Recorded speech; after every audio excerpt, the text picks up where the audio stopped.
সবাই কেমন আছেন? আশা করি আপনারা সবাই ভালো আছেন এবং সবাই ভালো থাকেন, এটাই কামনা করি।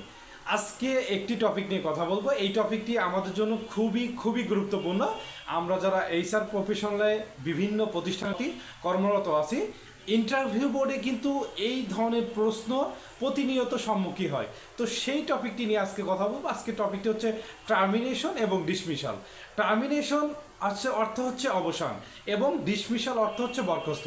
এখন এই দুইটা প্রশ্ন যখন করা হয় তখন কিন্তু দেখবেন যে অধিকাংশ সময় কিন্তু টার্মিনেশনকে আমরা ডিসমিসাল বলা হয় এবং ডিসমিসালকে টার্মিনেশন বলা হয়। দুইটার সঠিক ব্যাখ্যা কিন্তু দিতে পারি না, যে কারণে আসলে আমাদের জন্য জানা দরকার।